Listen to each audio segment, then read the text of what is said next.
So thank you all for coming. This is going to be a quick sort of class, giving an introduction to how sovereignty works in Eve. We'll go through just an overview at first, and then we'll dig in, do some question and answer, and so on to sort of get into the details. So as I said a second ago, feel free to jump in with any questions and so on as we go through. So the first thing we're going to cover is the TCU and the IHub, which is the Territorial Claim Unit and the Infrastructure Hub. Does anyone know what those are? No, could you explain? Yep, that's easy. So basically the TCU is just a flag. You stick it in space and it says to the world that you are claiming this system and it is yours. So when you're flying around and you jump into a system and you see a big logo on the Stargate saying Brave and all the rest of it, and when you go in and up in the top left corner you see the Alliance logo, again that means there's a Territorial Claim Unit deployed in that system. So in general, people don't fight over TCUs. They do very little in game mechanics terms. You just sort of drop them as and when you're sort of wanting to put your flag on the map. The important thing though is the iHub, which is the infrastructure hub. So you can actually look, if you go to Eve wherever you are and look in the top left hand corner, under the system name there's a whole row of icons. You might have to expand it out if it's not expanded. So in my case I'm in PTAC-Z. If I expand that out, then I can see that the TCU is unclaimed, the iHub is severance, the system's not jammed, and the activity defense multiplier, which we're going to discuss in a little bit. So as soon as you go into a system, you can see exactly who owns it. The iHub does a lot. It gives you, so you can install upgrades into the iHub. So you can do things like pirate scanners, and that's what makes anomalies appear in space. So when you go into the system and you open up the list of anomalies so you can warp to them and do some ratting, the iHub is what's actually controlling how many of those you see. It can also do things like allow you to deploy cyno jammers and jump bridges. It can control how long the vulnerability periods of structures are and so on. So we'll go into all of this in a little more detail as we go through. But really, that's the important thing to remember, is that the iHub essentially is the thing that matters.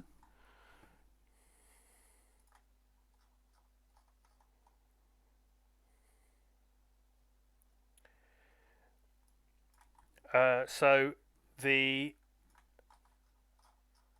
sorry, 1 second.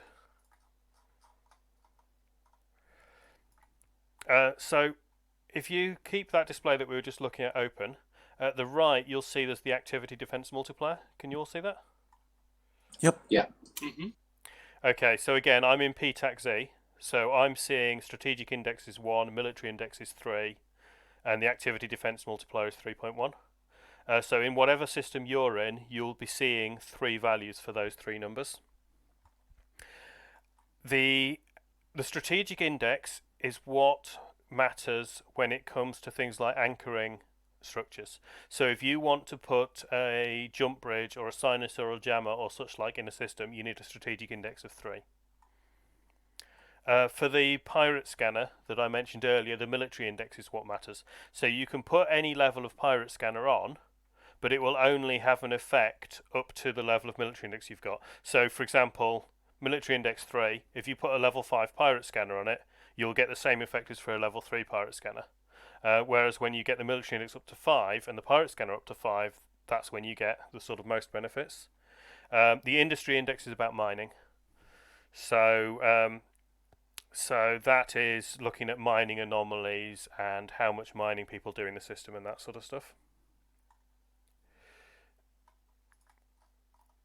So the strategic index, what raises the strategic index? Whoever named this didn't have to say it very often. So it's just time. It's literally, that's it. So when you plant an iHub in space, it starts counting up, and every day that passes, your strategic index is slowly growing. So once you've held it for 7 days, you get level 1. 21 days you get level 2, 35 days for level 3, and then 65 and 100 days for the next 2 levels. So this, if you remember what I was saying earlier about things like Cynojammers, 35 days. That's the sort of magic number. If you can hold the iHub in a system for 35 days, then suddenly you're able to do things like, deploy Cynojammers and deploy the Ansible X jump bridges and such like. So, for example, there was a case recently, there was a goon system, M2 in fact, which I'm sure you've all heard of, it's big news in the war. So they'd managed to retake the iHub, and they were getting up to 30 days on it. So we had this sort of crunch moment where we had to go in and we had to take it back, or they would get to the 35 days and they would be able to put up Cynojammers in the system, and then once they've got control of the Cynojammer, it becomes a lot harder for us to do anything in there. Okay, does that make sense so far? Any questions on the strategic index? Not yet. With a Cyno-jammer, does that mean that no one can use a Cyno in the whole system?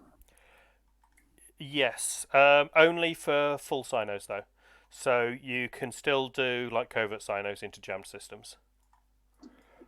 Okay, because I was thinking, so does that mean you can't get hot dropped? But I think you just answered that question. Yeah, so you can get Black Ops dropped. They can drop recons and stealth bombers onto you. But what they can't do is they can't use a Titan to bridge a full fleet in, and they can't dump in capitals. So if you control the Cyno-jammer and you've got a system jammed, then you can bring in your capital fleet and deploy it, and you know that the enemy can't deploy theirs in response. Gotcha. So and if you control the Cyno-jammer as well, you can turn it off and on. It's not instantaneous. There is a time delay, which I don't know the exact details of. But basically, a common strategy, for example, when we're taking down keep stars in Delve, which are obviously hard to destroy, we would get the infrastructure hub up to level 3 on the sovereignty. We would then jump all our capitals or super capitals into the system. We'd then put the jammer online, and then the supers could safely go in and attack the keep star, knowing that the enemy can't drop anything on them. They're going to have to come in through the gates. Okay, that makes sense. So that's the strategic index. The next 2 indexes are the military index and the industry index. So mil index, how do you rise it? Ratting. It's as simple as that. Every pirate ship you kill in the system gives you a little bit up on your military index. It doesn't matter how big they are. If you kill a frigate or you kill a battleship, you get the exact same boost to the military index. I think if it's a dreadnought, that does a little bit more, but that's not really a, common thing. So the easiest way to get these scores up on a system is to just rat in it. You just get in there and you destroy as many pirates as you can as quickly as you can.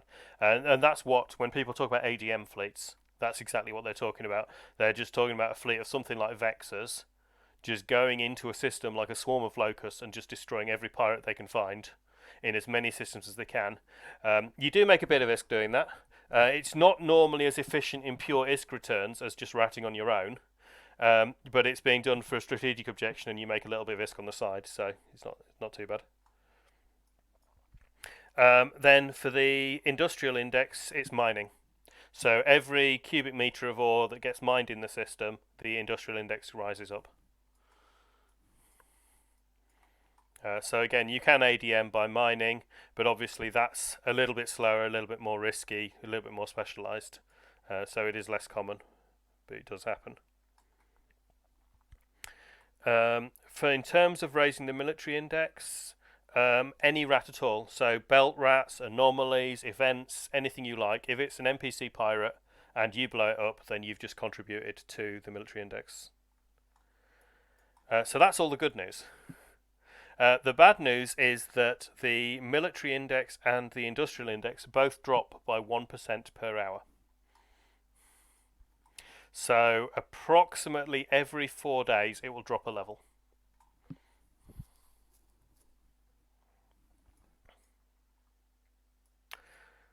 Any questions on the military and industrial index? when the military index goes up, that means you get access to more anomalies. Is that correct? Sort of. So you don't directly, but it allows you to install an upgrade into the infrastructure hub, which is the pirate scanner, which will then give you more anomalies. Okay, so you need a combination of both. Yes, I'm not sure. I'm not sure if it gives you any benefit at all without the pirate scanner. I honestly don't know, but certainly it doesn't do much without the pirate scanner. But the pirate scanner does make a huge difference. There's some stats on it I can show you sometime. You see exactly what anomalies get spawned. It depends upon the security status of the system as well. So the lower the security status of the system, the more will spawn. So what's the benefit of the industry index then? So similar to how there's a pirate scanner, there's an ore scanner. So it will cause mining anomalies to spawn in the system. Okay, got it. Thank you.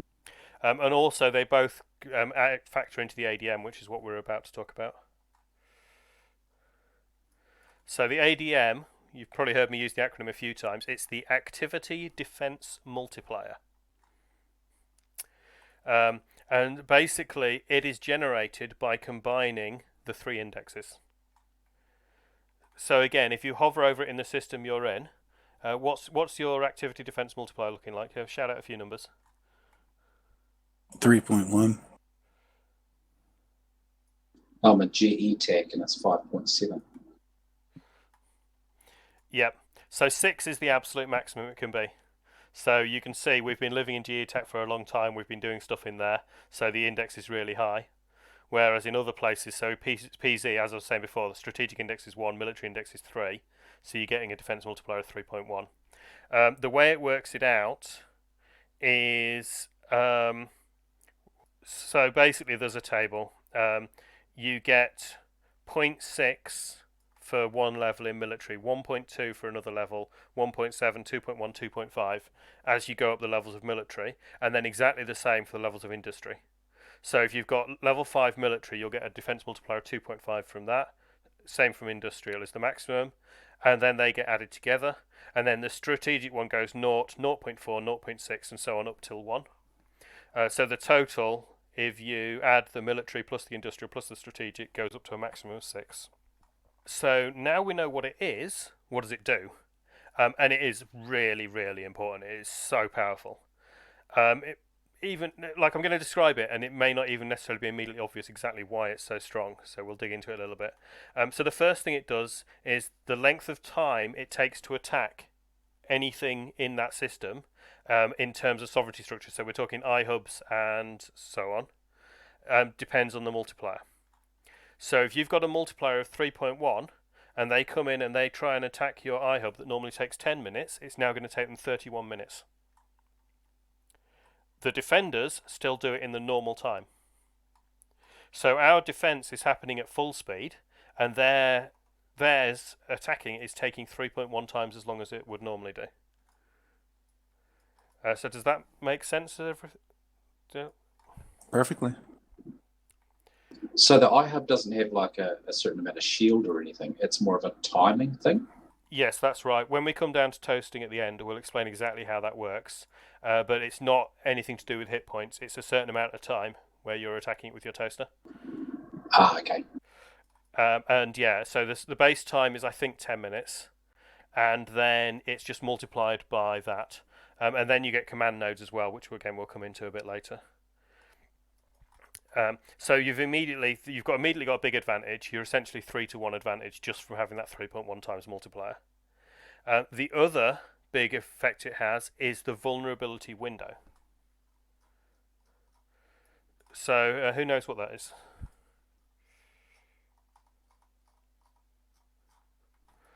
Okay, no takers. So when you're setting up your alliance, you set a time, which is the peak activity time for your alliance normally. And you pick that time and you say, this is where I want to be defending all of my stuff. So if someone comes in and they attack one of my systems, you might, for example, if you're a European time zone alliance, say, I want 9 o'clock in the evening, peak time for my guys. That's going to be when I want to do all of my defences. So you'll set that as your time. But then whenever something gets reinforced, it will come out a random amount of time each side of that. And that time is 8 hours on each side. So there is a 16-hour window where everything is vulnerable. So if you look at your iHub, you'll see iHub vulnerable now, and there will be some times there. So in my case, it's 2 hours and 32 minutes and ticking down. So that is when the end of the vulnerability window will come. The size of that vulnerability window is divided by the ADM number. So if you've got a ADM of 2, suddenly instead of being 8 hours each side, which is a 16-hour window for people to attack you, it's an 8-hour window. If you get it up to 4, then it's a 2-hour window each side. They've got a 4-hour window in which they can attack you. And suddenly you're able to say, if you're going to attack me, you're going to have to come and do it in my prime time. You can't just hit me when everyone's in bed. So any questions on how the timing works? Okay, so this is actually, if you look at what's been happening in Quirius recently, we've been having a lot of problems because we've been deploying iHubs, and then what's happening is during their peak time, Siberian Squad is coming in and they're attacking all of the iHubs, and we can't defend them then.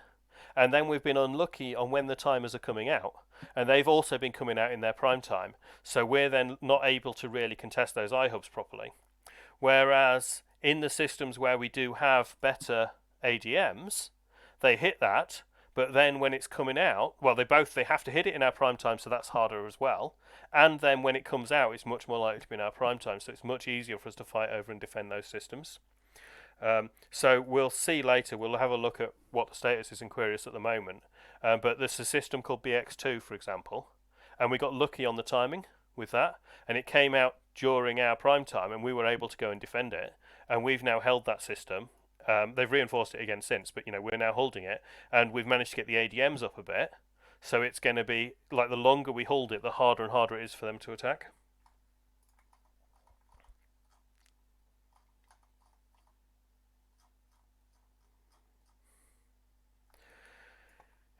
Okay, so if you want to see in more detail, so you can hover over the shield to see what the indexes are, but you can actually see it in more detail than that. If you actually click on the system name, you should be able to bring up the current solar system information screen. Has everyone got that? Yeah. Yeah.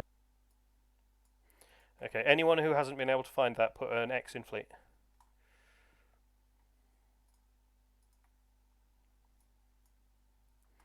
Okay, so at the very top of the screen, there's a sort of X and search New Eden and that sort of stuff, and there is the name of your current solar system up there. Can you see that?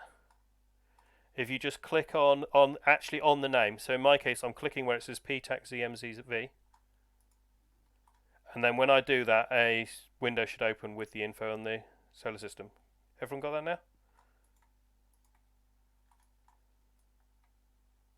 Okay, hopefully everyone can see that. So there is a group of tabs in here, and the last one is called Sovereignty. So if you click through onto Sovereignty, you'll see at the top Sovereign Alliance. That's the person who owns the TCU, if there is one. The Activity Defense Multiplier, and then you can see the 3 indexes. You'll also see next to the indexes there may be a little green arrow up or a red arrow down. So that's showing you whether the value has gone up or down overall over the last 24 hours. If you then look on the actual index, you can hover over and see exactly what it is. So, for example, in this case, if I go to Strategic Index and go to level 2, because that's the partially filled in one, it will tell me that it needs to remain active for 21 days, and we're at 56%. If I look over the military index, it will tell me that we're 56% of level 4. Has everyone been able to see that? Yeah. Yep. Yep, so this is how you can track what you're doing. If you're in a system and you're trying to get the ADM up, just you have to close the window and open it again. It doesn't refresh live. But you can do that, and then you can look and you can actually see exactly where the military index is, and you can go and you can blow up a few rats, and you can look again and you can see that it's gone up by 1% or 2. And then you've got to remember that it's ticking down 1 every hour. So long as you get more than 24% each day, then it's going to stay level, and if you can do more than that, it will gradually go up. And then the same for the industry index, but with mining. Okay, has everyone been able to see that? Everyone happy with what they're seeing there? Yeah. Okay, so the last bit on this page is the sovereignty station. So you can see the vulnerability state and the timer, the same as we were looking at a moment ago. So you can actually see what the situation is. So when you're not inside the vulnerability window, it will be invulnerable. No one can attack it. And then when it all comes over to vulnerable, you'll see the status there. And again, there's a timer each time ticking down to show you how long you've got. If it was reinforced, we would be seeing a timer ticking down to sort of show you the reinforced status and how long it is until it comes out of reinforced, which again, we'll discuss a little bit more later. Okay, any questions on ADM, sovereignty, how that's all works?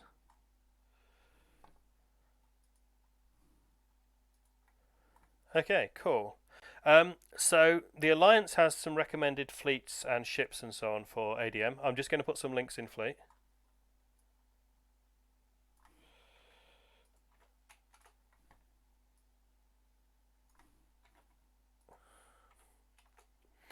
So these are basically, it can be as simple as you just jump in a ratting ship and you go blow up some pirates, and you'll make ISK and you'll help the Alliance at the same time, which is really good. I mean, it's not very often in EVE that you can do two things at the same time that both help people. So things like the Vexers are great. If we're doing an ADM fleet, there is actually the ADM fleet composition.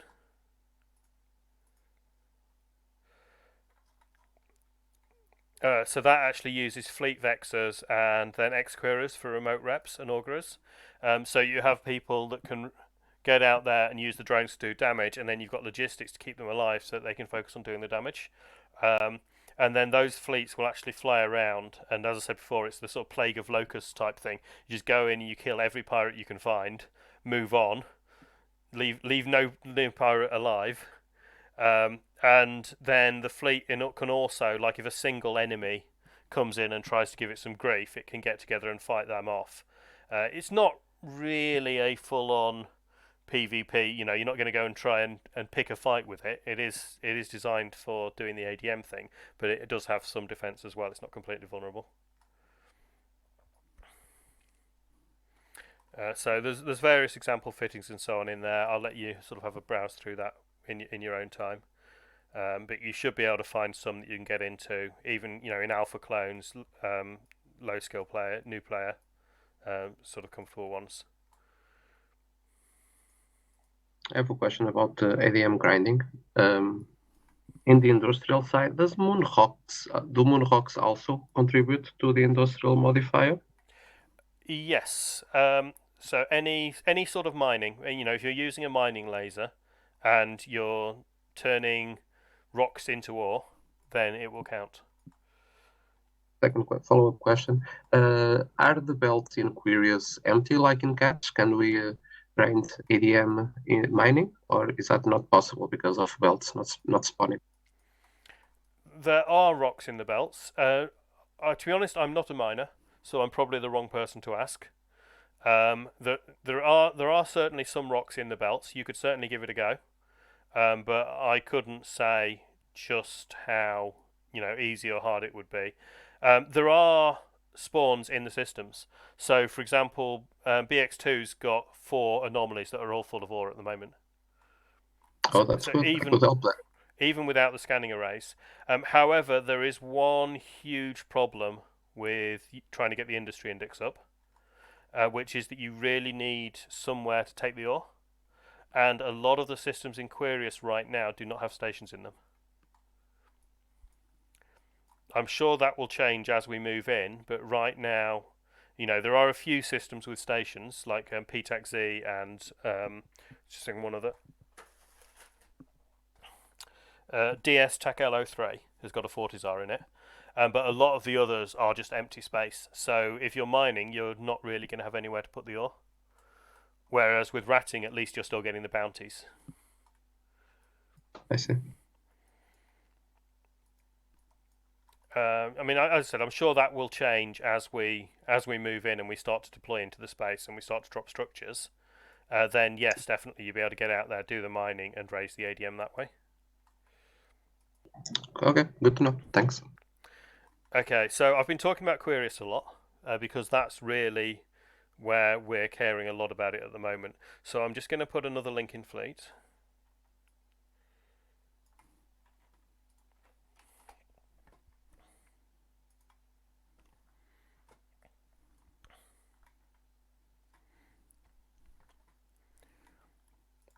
So if you open that web page, you can actually see a full status of every iHub in Quirius and who currently owns it. If anyone can't see that, if you can put an X in Fleet.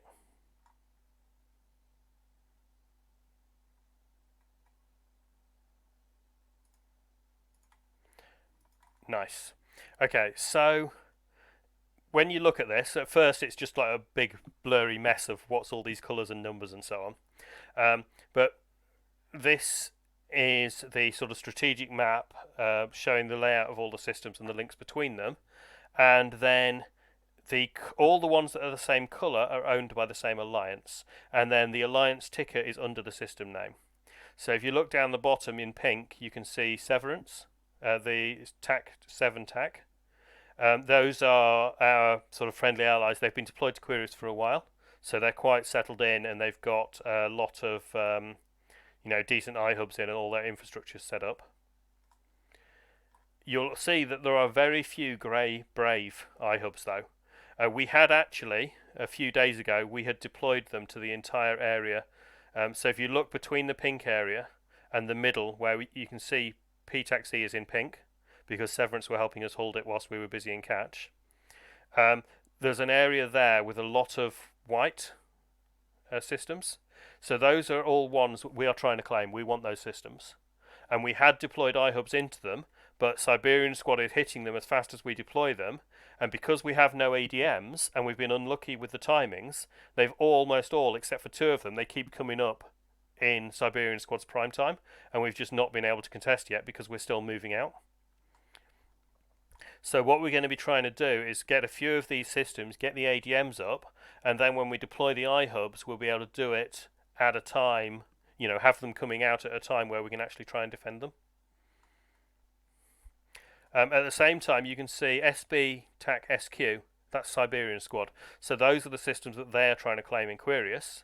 So the same as we are trying to defend all of our structures and systems, they are trying to defend all of theirs. So if you go up to the top, you can see there's a drop-down menu that says iHub Owner. I'll also put a link in Fleet. If you change that drop-down hub, you can actually change it to the ADM.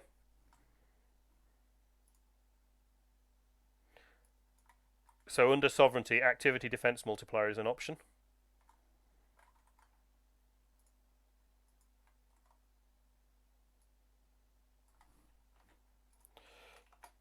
Or I've put a link in Fleet that will do the same.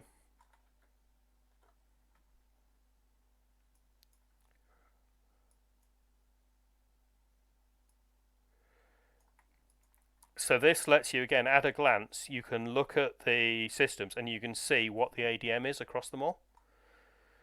So again, if you look at Severance, they've been holding that space for a while. So their the first index is up automatically just because they've been holding it for a while. They've been acting in those systems. They've been, ratting. They've been mining. So all their ADMs are up like 4, 5. So anyone trying to attack them is going to have to attack them during their strong times.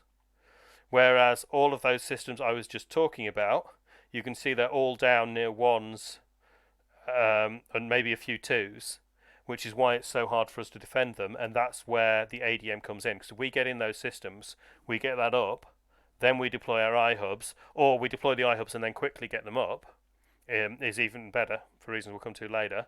Then that makes it a lot harder to attack. You'll see 9CG is just next to PTXE, so it's in the centre of the map. It's got a 2.7 at the moment, and that's because they just deployed that one iHub, and then they got in there and they ratted hard, and they killed thousands of rats as fast as they could, and they have a military index of about 3 or 4 in that system. As a result, even though they've not held it for too long, it's got the 2.7 multiplier, which means that if we go in to attack it, it's going to take us 27 minutes, and we're going to have to do it in a time zone where they're reasonably strong. So that's making it hard for us to attack. You may notice as well on this map there's a sort of glow around some of the systems. That shows you stuff that's reinforced. So if you look, you can see UYU, for example, the Siberian Squad one. We've reinforced that one. But in the same time, they've reinforced NDII TAC-Q. And so that, again, you can very easily see which ones are currently being fought over. I'm sorry. Yep, go on. Just a quick question. Dumb question, but what does reinforce mean? So basically, you have to kill everything twice. I will go into that in detail in a few seconds when we get onto how the Entosis and everything. But basically, you attack it once, it then gets reinforced, and then sometime later, it comes out of reinforced, and you have to attack it and win a second time to actually destroy it. So BX2, for example, was attacked last night, sometime in the last 16 hours or so. They came in and they reinforced it, and then at 5 a.m., I think tomorrow, maybe the day after, it's going to come out, and we'll either have to fight over it then, or let them destroy it, or they'll have to let us rescue it. You know, one of those three things will happen.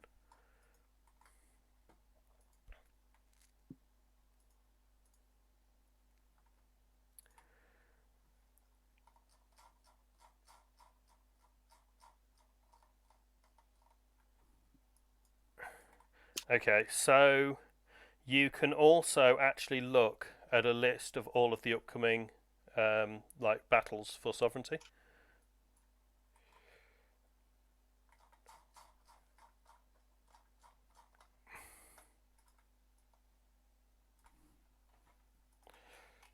So you can find it on the links from the pages you were just looking at. This is all on .lan, which is a really useful site if you're not familiar with it. You can find out a lot about what's going on in regions if you're not familiar with them by looking at the various options there.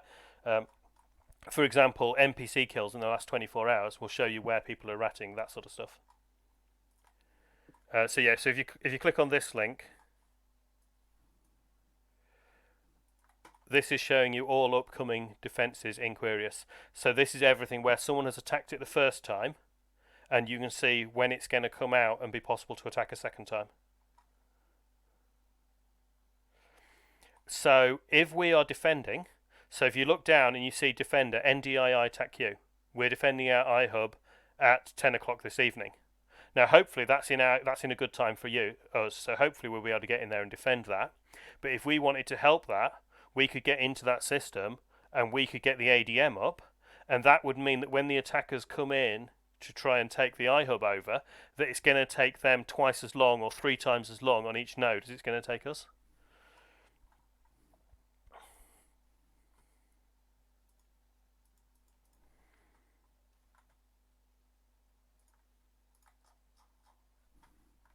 Okay, so any questions on .lan, or shall we move on to the actual how this all happens, the toasting side of things? No, that's helpful. Thank you. Okay, great. So the last thing I wanted to briefly cover is Entosis. It's, of course, they decided to give it a fancy name like Entosis, so all the players decided immediately that it was going to be called toasting. So basically, a toaster is slang for Entosis. Normally, if someone is asking for a toaster, they mean a ship that is fitted with an Entosis link. And then to toast something means that you're using your Entosis link to attack it. And it's rather than going and attacking something and taking down its shields, you actually use the Entosis link to take over, and it's completely time-based. So it doesn't matter how many Entosis links you put on something, it will go at the same speed. There are still reasons to put multiple links on, though, we'll explain why later on down. So, Entosis module, I will put a link to it in Fleet.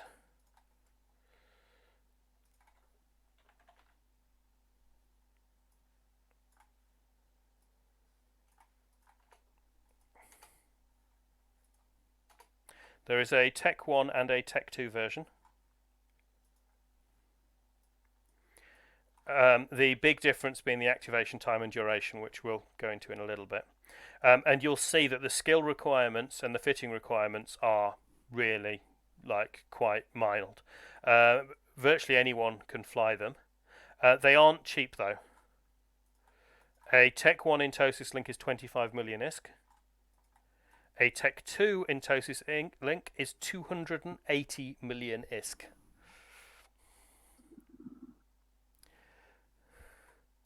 And that gets even more significant when I start telling you what they do. So basically, to use the Entosis link, you have to get in range, which for the Tech 1 is 20 kilometers. For the Tech 2 is 40, I think. Make sure I give you the right number. Oh, 50. So you have to get within range of the IHub or the TCU that you're trying to attack. You lock it, and then you activate the link on it. And then the link starts counting down, and you have to maintain that link. So there is the activation time, duration. So for the Tech 2, it's 2 minutes. For the Tech 1, it's 5 minutes. The link does nothing at all for that entire first cycle. So you're still connecting, you're still sort of interfacing, whatever you want to call it. It's like a warm-up time. But then when you get to the end of that first cycle, you're 2 minutes in or you're 5 minutes in, 4 minutes in, whichever it is, 5 minutes, then your timer will start counting down on the objective. And then so long as you keep a link active, the timer will keep ticking down. If there are ever no links active, it starts ticking back up again. And remember, it takes up to 5 minutes, if you've only got Tech 1, to reconnect. So, for example, you could be 3 minutes from winning, and then for whatever reason you all lose your link. It will actually then take you 5 minutes to reconnect, and it will have ticked back up 5 minutes during that time. So you actually lose 10 minutes. It's quite a big deal. Tech 2 makes that a lot less painful because you only lose 2 minutes doubled for 4 minutes. The timers on the structure are a bit funny. Whilst the warm-up is happening, the number it shows you is just a huge number, which is often like just 60 minutes, and it doesn't show you what the real timer is. As soon as the first cycle finishes and it actually starts counting down, it will show you how long. So your tech, your system with a standard iHub and no ADM, it'll take 10 minutes. So if you go in with a Tech 1 Entosis, it'll take you 5 minutes to spool up and then 10 minutes to toast it for a total of 15 minutes.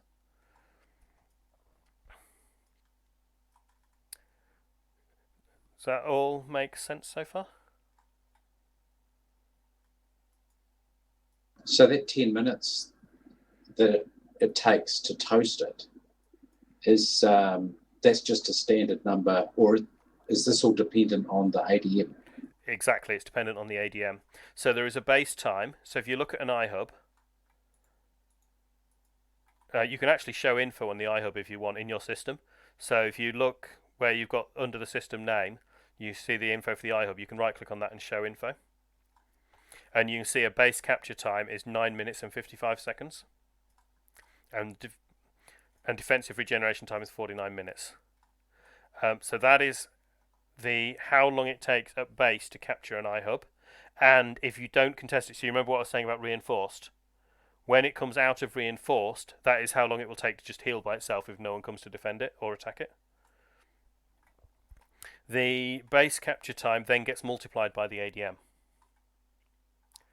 So again, you can see you've got your 2 minute spool up, assuming you're using Tech 2 Entosis. You've then got your 10 minutes for your base capture time, but if you've got an ADM of 5, That's now 50 minutes. You need to sit there with that Entosis module continuously on it for 52 minutes in order to capture that. There's no cloaking, and there's no, and that's the only thing you're doing, and hoping no one's coming along. Is that, or it comes into the grid and Yes, exactly. bothers you. I'm about which to. is a trick. Yeah. Yeah, I'm about to link you something, which is I'm going to read it out, but I'll put it in the text thing as well because it's quite long.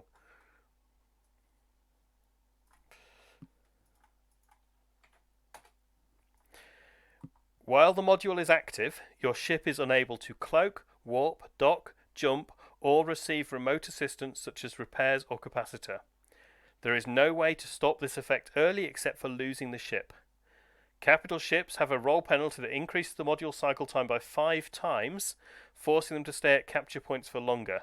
Your ship is also unable to exceed 4 kilometers a second when online. And interceptors are unable to activate the module.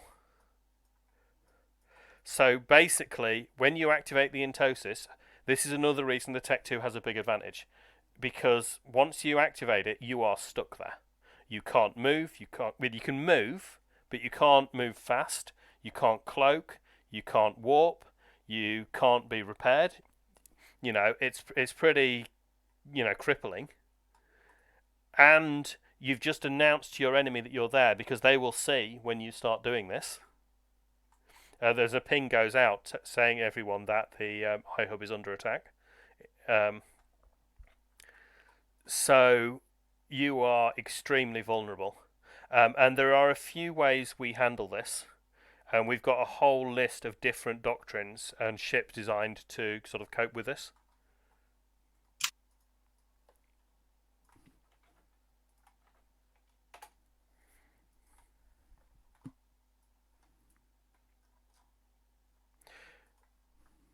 So on this page, there's an introductory explanation for Entosis links. So if there's anything that you're still not sure of and that I just don't cover well enough, you can read up some more in here as well, or just refresh your memory later.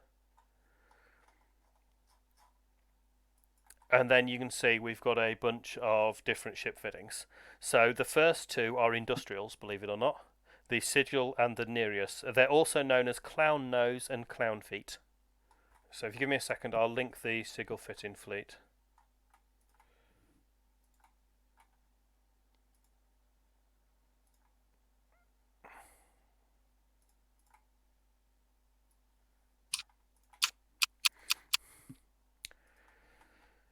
So if you take a look at that fit, it's basically a brick. It's got no propulsion modules, it's got no weapons, it's got no drones. It's just the maximum possible shield you can possibly fit on a industrial in Eve.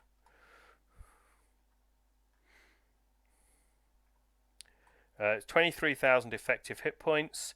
The shield regeneration is over 400 hit points a second. So the idea is that you put that in, it starts doing the toasting. If a few enemies come in to try and kill you, then you have a friendly fleet or something to just get them off. But it's hard to just kill you quickly.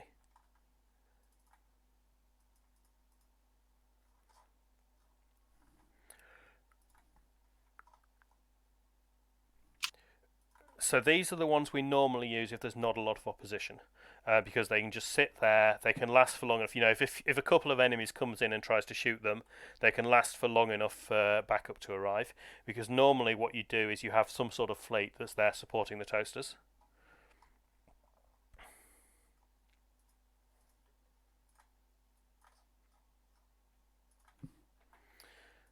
The next step up is the things like the Drake and so on. So these are used for the more medium-sized engagements where you're expecting maybe some interceptors will come in and try and haze you and you might have to hold out for a little bit longer. So things like the Drake and Prophecy, I think it is. So, Zarch, are those operations get called out in Ping's Fun or Ping's StratOps, or do they have their own channel? They go out in the normal channels. Normally, so basically what will happen is you'll see a normal ping for a StratOp or a FunOp. They normally will be StratOp, but not always. And then when you join, the FCs will be asking for toasters, and they're normally asking for toasting alts as well. Doesn't have to be, but a lot of the time, because your toaster's just sat there for 15 minutes with one module active, then it's the sort of thing that you can more easily do on an alt, and then still have your combat ship in the fleet. And I think you covered this, but I just want to check my understanding. Is let's say can you have more than one? So you have two ships potentially having a Tosis link up, and one gets attacked, destroyed. Will the counter still continue to count down, provided the second one is connected? Exactly. Yes, that's right. So long as they've finished their warm up. Right. So yeah. So if you've got two toasters, one gets destroyed but the other's still going, then the timer still goes, and then you can normally get another toaster in there and pick it up from there.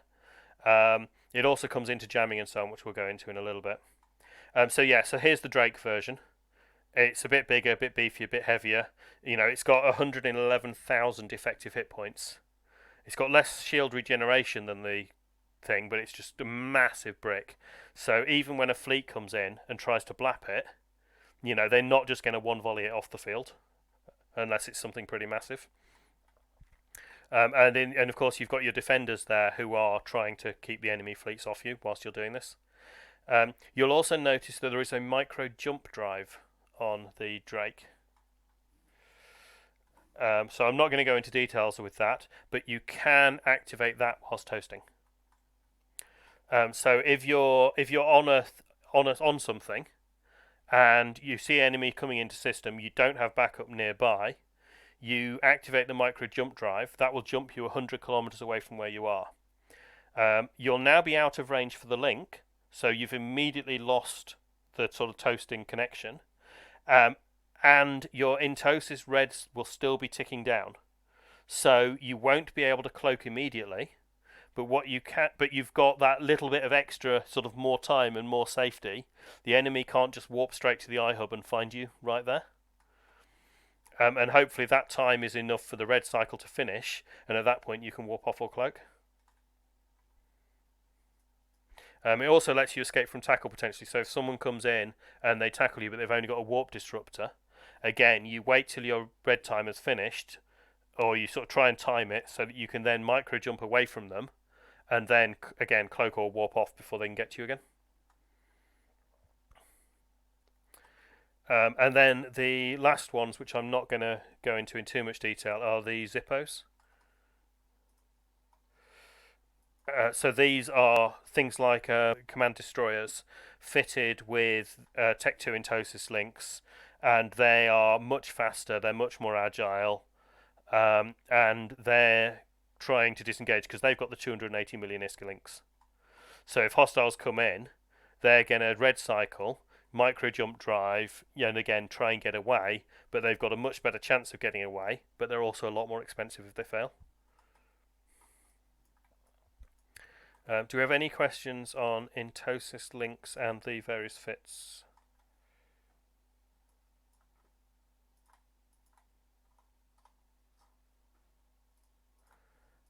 Excellent.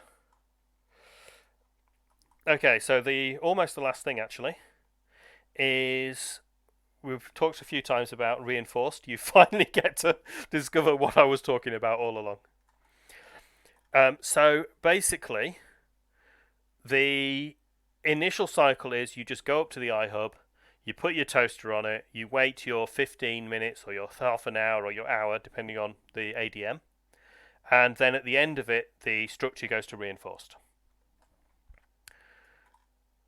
Once it comes out of reinforced, though, you don't directly attack the IHub again. Instead, something called command nodes spawns, and they spawn all across the constellation that the system is in. So if we go back to our map of Quirius that we had up,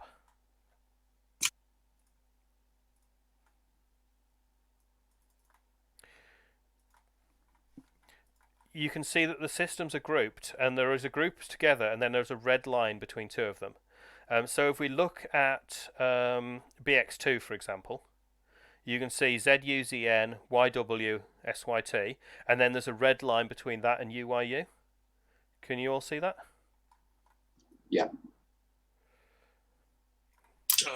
Sorry, where on the map, and which pull-down menu should we have selected? It doesn't actually matter for seeing this. You'll see the same on any of them. Left of center. Where's?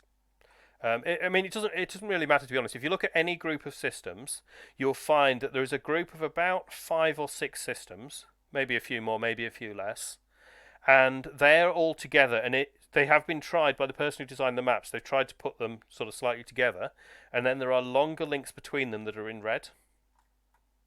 Mm-hmm. So those are constellations. You can also see them, I think it's F11.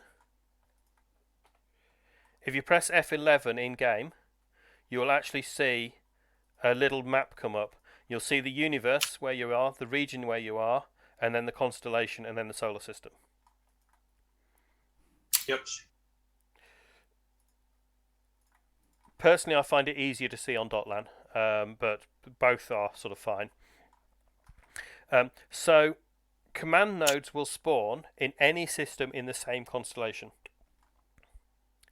So when NDII comes out of reinforced, which is going to happen in an hour or two, at that point, every system in that constellation could potentially have command nodes spawning in it. So KTAC-L, NDII, 9CG, PTAC-Z, UYU, W6V, they're all in that same constellation, and the command nodes could be spawning in any of them. So what you'll see is normally a fleet will set up somewhere central, like 9CG, and then fast ships will spread out and they'll look for command node spawning. And when they spawn, they just appear in your overview. You can see them. You don't need any special scanning or anything like that. It's exactly the same as an IHub. You'll just see IHub command node, and then there'll be a 3-letter sort of identifier as a sort of name, so you can identify each node. So initially, 5 nodes spawn, and then every time a node is captured, so you go up to that node and you toast it, exactly the same as you did for an IHub. The base time is a little bit lower, so it is faster, but it is still multiplied by the ADM. So I think the base time is 5 minutes. Don't quote me on that, but I think it's about 5 minutes.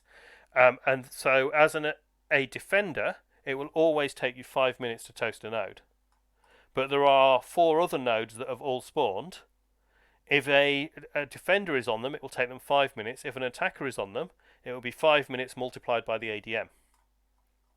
So, again, ADM of 3, it will take the attackers 15 minutes for each node and the defenders 5. You can see that's quite a big advantage.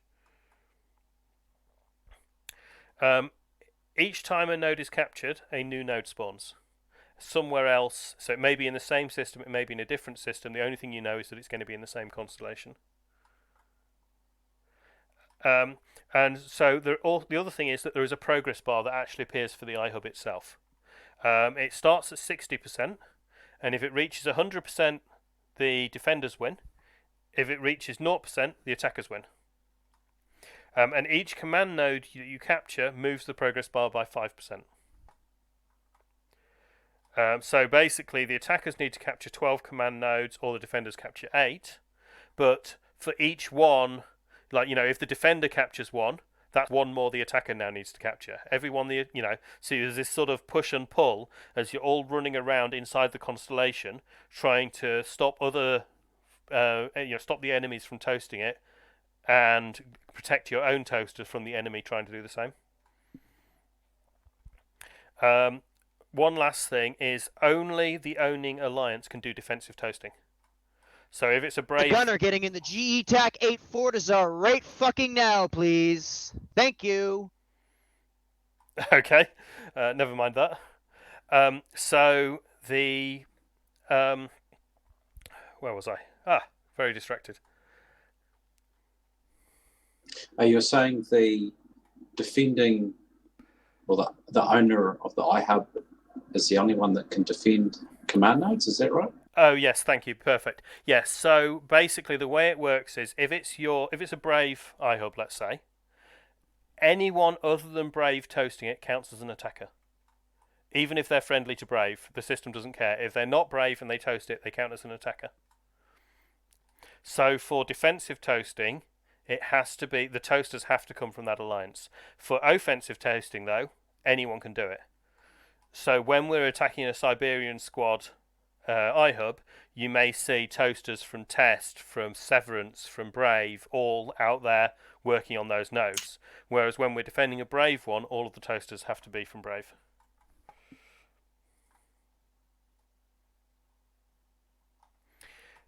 And then finally, when you finish a node, it just sort of explodes and disappears, and then you can go on, find another node. There's normally channels where it's all being coordinated and so on. So if you actually come to do any toasting, that will be explained in more detail as you go, and people will be happy to sort of walk you through it. But at least you'll have a rough idea what's going on when people ask for toasters now. And then yes, once one side has won, all of the remaining nodes disappear. So you may be there toasting away, you've got 5 minutes to go, you think, oh, I'm doing alright, and then suddenly it'll disappear. That doesn't mean you've done anything wrong, it just means that one side or the other has won the battle. And the last thing is, coming back to what we were saying before, where if you lose the connection, you lose the link, you've then got to wait for it to red cycle potentially, and you've then got to spool it up again. So you can lose a lot of time in your toasting. So as a result, things like burst jamming interceptors are quite a common tactic. So you'll be there, you've got your toaster engaged, you're setting happily in your Drake, and an interceptor will come flying up to you, it'll warp in, land next to you, and then it'll just warp off. And you're like, what's going on there? What's it doing? And then it'll do it again, and it'll do it again. And you're going, what's he doing? Is he insane? And then suddenly you'll lose your lock, and you'll have to spool up again.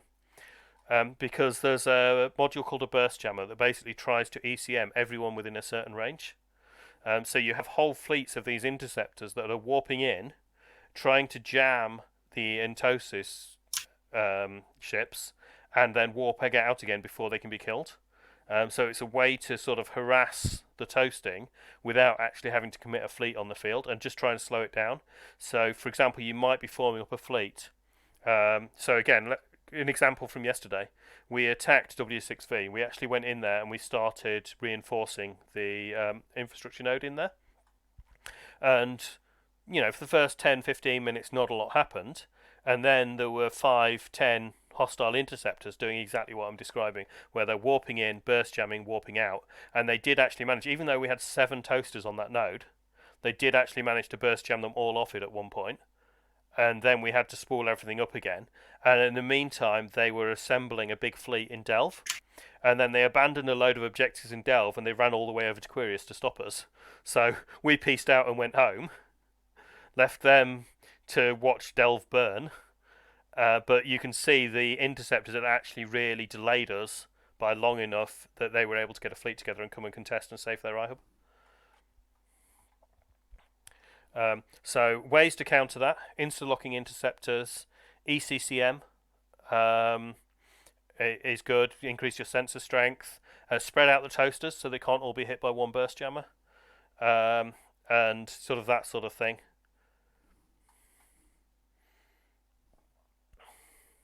Okay, and my last comment here on my little script is don't pod. So when someone's ship is blown up in any sort of stratop, and particularly in Entosis, you should not kill the pod. Feel free to warp scramble it or tackle it, but you leave it alive because that forces them to self-destruct, which takes 2 minutes. So that's 2 minutes where they can't get into a new toasting ship and go out and start toasting another node, or 2 minutes where they can't jump in a new interceptor and come and start ECM burst jamming you again. Well, it's a smart tactic. Okay. Yeah. So when FCs are shouting not to pod in stratops, that's why. It's about slowing down how fast they can reship essentially. Okay, and that's. Sorry, go on. Can I just can we run through this timeline of events again so I can try and get my head around it? Yeah, no problem at all. Go on. If, for example, NDII, so that comes up that's shortly, 22:05, so that's in an hour. So if someone's going to rock on up and try and contest that, they're all going to head to the iHub in that system and they'll start toasting the iHub itself, right? No, so the iHub is reinforced, so it has already been toasted.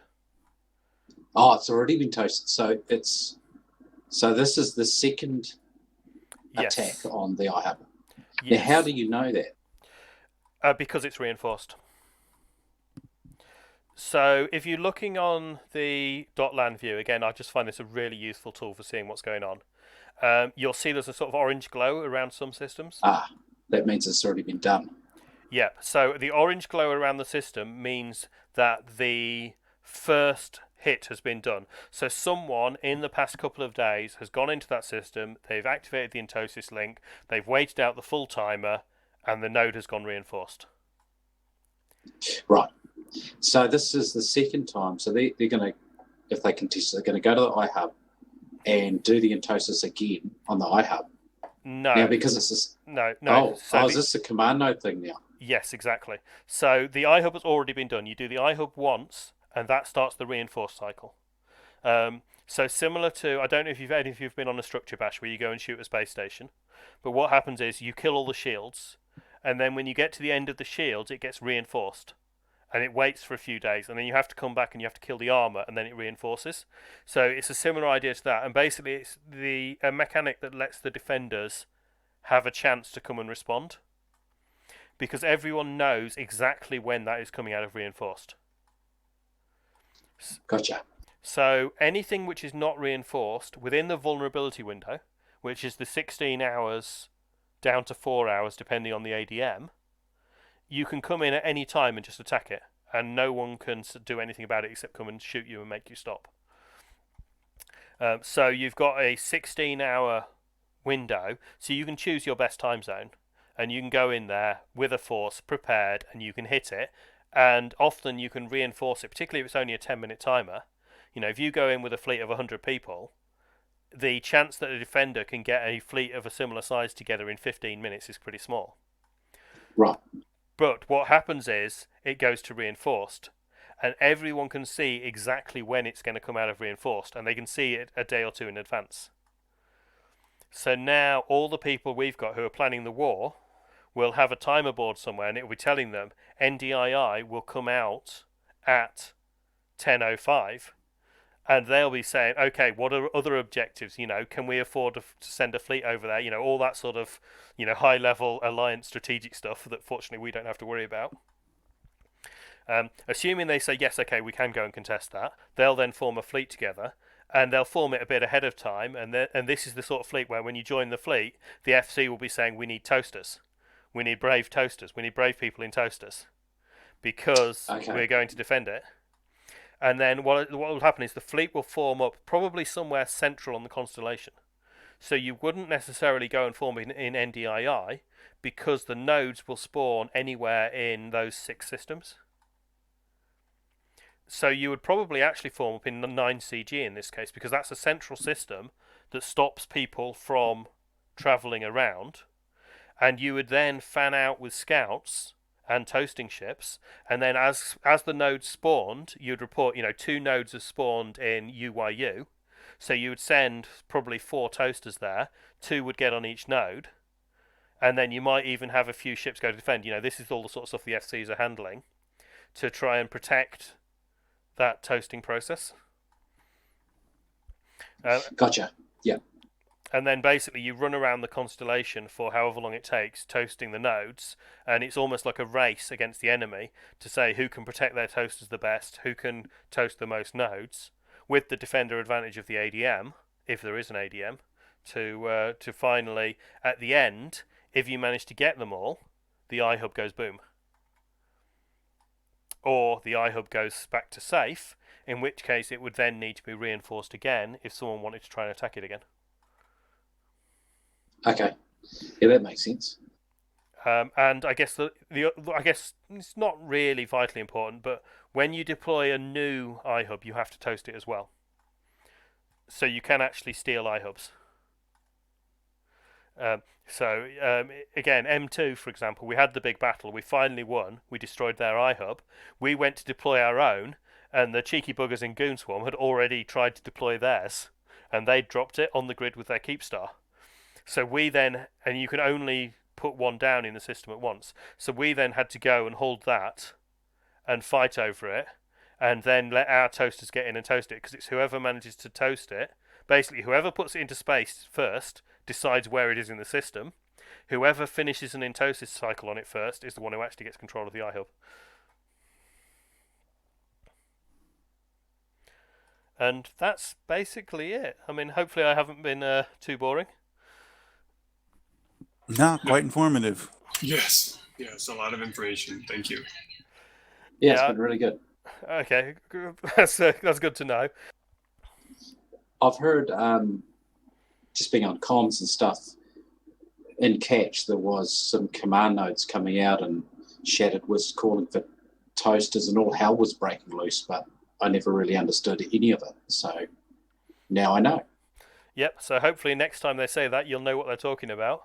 Yeah. And as I said, the actual Entosis link, particularly the Tech 1 version, is really no skills at all to fly. It's really easy to get into that. So if you feel like helping out the Alliance, the Clown Shoes ones aren't very expensive. They're just an industrial with a few mods.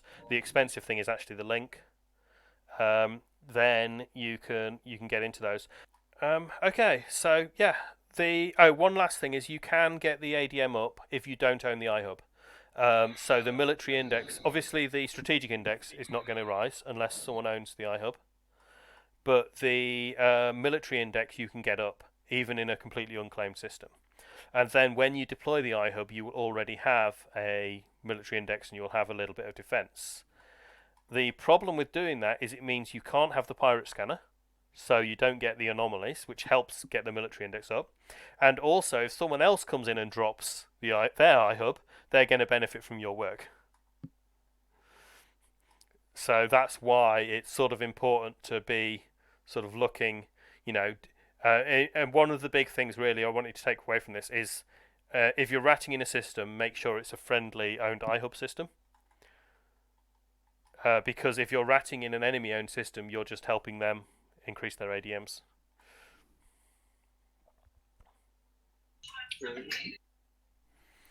Okay. So, if ADM is so important, I guess we should have a lot of ADM fleets all the time around, right? Yes and no. So the thing is, it sort of happens by itself once you're living in an area. So for example, in GE TAC, we don't have ADM fleets because just all the people who are living in there are keeping the defense multiplier up by itself. But yes, absolutely. When you first move into an area, then you've got no strategic index. You've got no ratters who are there doing their thing. So you actually do get organised ADM fleets. So Keldrosto had one out yesterday, I think it was, or was it at the weekend? I don't know, a few days ago anyway, there was actually one that was out based from PZ. But if anyone does want to rat in Quirius, you can see DS TAC LO3. It's Severance, but they're friendly. So anything that increases the ADM in that system is good. And we've got a Fortizar in there. So that's quite good. I think it may have enemies floating around because they know about it, but there. BX2, at the moment, we still hold the iHub in there. I've actually been working in there to keep the ADM up. So we've got a few points in Mill Index already, but all people help. 9 SBB, again, we hold that one at the moment. So if anyone can get the military index up in there, that all sort of helps. And then even the ones that are unclaimed, if we can get the military index up a little bit, then that will allow us to deploy an iHub and have it a little bit safer when we do. Okay, so any last questions, thoughts, comments, feedback? This was really good. Very informative. Yeah, it was. Thank you. Agreed. Thank you so much. Thank you all for coming. I hope I managed to. I know it's been on for a while, so I hope I keep it reasonably interesting.